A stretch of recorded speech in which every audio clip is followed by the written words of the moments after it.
Hello friends, આજે હું તમારી સાથે શેર કરીશ સૂજી બોલની રેસીપી. જેના માટે અહીંયા કઢાઈ લઈ લીધી છે. તેની અંદર 2 ચમચી જેટલું તેલ એડ કરી દેવાનું છે. તેની અંદર લસણની પેસ્ટ એડ કરવાની છે. લસણને બરાબર સાંતળી નાખવાનું છે.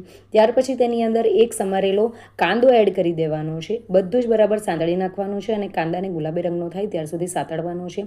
ત્યાર પછી તેની અંદર વેજીટેબલ્સ એડ કરવાના છે. તો શિમલા, ગ્રેટ કરેલું ગાજર એડ કરી દેવાનું છે. બધું જ બરાબર મિક્સ કરીને 1 મિનિટ માટે સાતળી લેવાનું છે. બધું બરાબર સતરાઈ જાય એટલે તેની અંદર પાણી એડ કરવાનું છે. પાણી એડ કર્યા પછી તેની અંદર 1 ચમચી જેટલું મીઠું એડ કરી દેવાનું છે. ચીલી ફ્લેક્સ એડ કરવાના છે. કોથમીરના પાન એડ કરી દેવાના છે. બધું બરાબર મિક્સ કરીને ત્યાર પછી તેની અંદર આપણે સૂજી એડ કરવાની છે. એક વખત પાણીની અંદર ઉભરો આવે પછી જ સૂજી એડ કરવાની છે. સૂજી એડ કર્યા પછી બધું જ બરાબર આપણે મિક્સ કરી દેવાનું છે અને એક લોટના ફોર્મમાં જ્યાર સુધી નહીં આવી જાય ત્યાર સુધી આપણે તેને ચલાવતા રહેવાનું છે.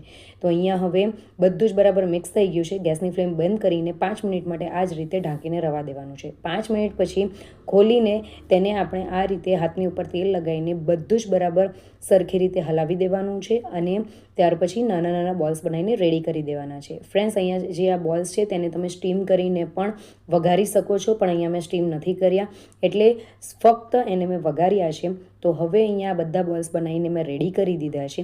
હવે ડાયરેક્ટ હું એનો વઘાર કરું છું. આ સ્ટેજ પર તમારે સ્ટીમ કરવું હોય તો તમે કરી શકો છો. તો હવે કઢાઈ લઈ લેવાની છે. તેની અંદર 1 ચમચી જેટલું તેલ એડ કરી દેવાનું છે. તેની અંદર અડધી ચમચી જેટલી રાઈ એડ કરવાની છે. અડધી ચમચી જીરું એડ કરવાનું છે. 1/4 ચમચી હિંગ એડ કરવાની છે. તલ એડ કરી દેવાના છે.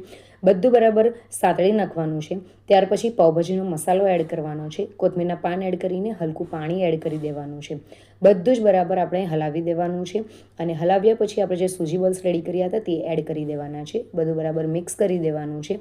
આ રીતે આપણે ઉછાળીને હલાવીને મિક્સ કરી દેવાનું છે. તો ફ્રેન્ડ્સ, આ સૂજી બોલને તમે બાળકોને લંચ બોક્સમાં, ટિફિન બોક્સમાં આપી શકો છો અને સોસ સાથે સર્વ કરી શકો છો. તો ફ્રેન્ડ્સ, તમને મારી રેસીપી ગમી હોય તો રેસીપીને લાઇક, શેર અને કમેન્ટ કરજો અને ચેનલને જરૂરથી સબસ્ક્રાઈબ કરજો. મળીએ એક નવી રેસીપી સાથે. Bye bye.